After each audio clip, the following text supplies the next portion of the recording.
Hey guys, you've probably heard about the level 10 gaming series, as Thermaltake's gaming branch, the TT esports, has partnered up with BMW Designworks USA to come up with something unique for gamers. Now the level 10M does carry sort of a race car design, and you get to choose from 4 colors: the black, the military green, glossy white, and the special edition glossy red. Now it will leave a hefty dent in your wallet for $100, so let's check out if it's worth your money.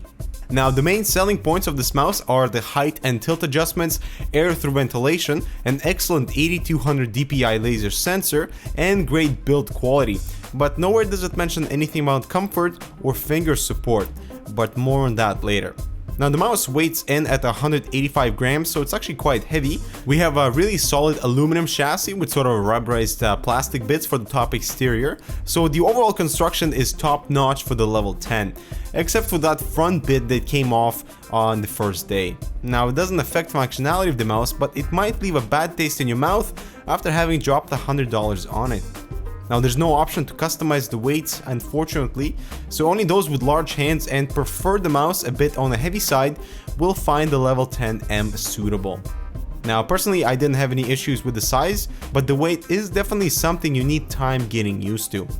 So the left and right clicks are very responsive, but have different pressure points along the button. The LED rectangle on the left click is sort of where you want to press for the minimal pressure, and the right button shows the 4 levels of sensitivities.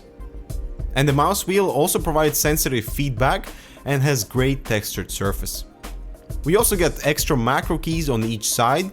The left side features a 5-way, sort of a joystick control that allows on-the-fly profile switch. It is definitely useful, but the placement is questionable. It sits right underneath the middle of your thumb, and many times I found myself accidentally hitting it, and it just feels out of place and it does not allow a tight grip. The A and B buttons are your forward and backward clicks. They're easy to reach, but I wish button A was as large as B, just because it takes a little more pressure to press the smaller button. Now the right side has a similar scene with buttons D and C. They're actually quite difficult to recognize with your pinky and feel completely out of place for a gaming mouse.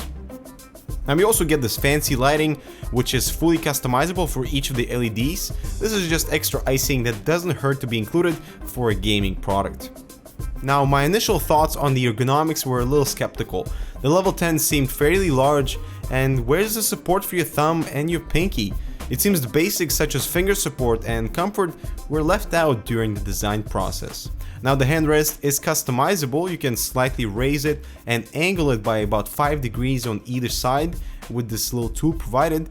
Now this level of customization may look minor, but it does significantly change the feel of the mouse, and you can still tweak the position of the handrest based on your preference.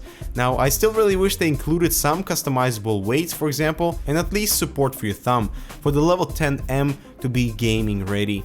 Now one awesome consideration that went into the design was this air through ventilation. You can see the mouse is somewhat open, and there are cutouts on the left side of the mouse, which are probably there to show off the LED below. But it might sound like a gimmick, but my hand didn't sweat as much, just because any heat absorbed by the chassis would be dissipated quicker than your standard mouse. Alright, so all the features considered, how did it perform as a gaming mouse? Well, there's only one way to test it with some awesome titles, and here's the verdict. Now the absence of finger support was kind of a deal breaker. My response time was reduced because I couldn't aim as well as I usually do, and that's because I couldn't find a comfortable way to hold the mouse during gaming.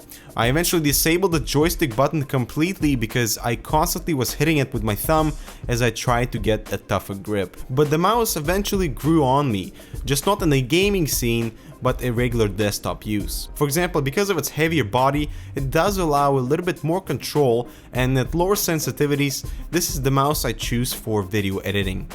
Now the sensor included with the level 10 is outstanding. No complaints in that department. We have plenty of headroom with that 8200 dpi sensitivity, although probably not many will utilize this option for daily use.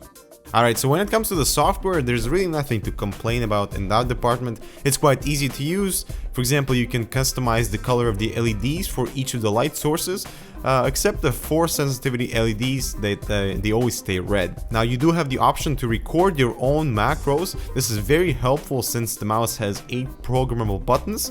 For example, I made clicking the scroll wheel to save as, and some other functions that I constantly use while editing my videos. Now the individual buttons are highlighted as you mouse over them, so it's quite easy to select the button you want to configure.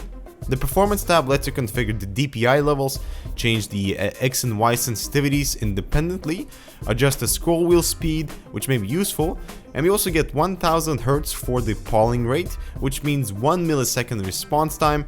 Excellent stuff for gaming. Now the whole idea of having different profiles, of course, is for different use, one for gaming, one for desktop, so that's pretty standard to be included with this mouse. And by default you also have a few options for the programmable buttons, but they are quite limited. And you can also use any button to launch a certain program. So for my video editing profile, buttons D and C, open Premiere and After Effects. So, the level 10 M gaming mouse does carry a few good traits that we want to see, such as on-the-fly DPI change, different color LEDs, responsive left and right clicks, and great build quality. It's always nice to see aluminum on gaming products. And lastly, the height and tilt customization to fit your style. However, I feel this product is missing one of the most important elements when it comes to gaming, and that's finger support. Even after a couple of weeks, I still couldn't bring this mouse onto Battlefield, and the poor button placement of the side buttons feel out of place and unnatural. So dropping $100 on something that is only partially functional as a gaming mouse may be hard to justify, considering the abundance of other gaming mice that offer better hand support and include the weight system and are actually more affordable. So the level 10 M does bring style to the table, but I found it lacks functionality in gaming. It would be awesome if TT Esports focused on designing something more comfortable and less emphasis on its appearance. So thanks guys for watching, I hope you enjoyed the review, and we'll see you in the next one.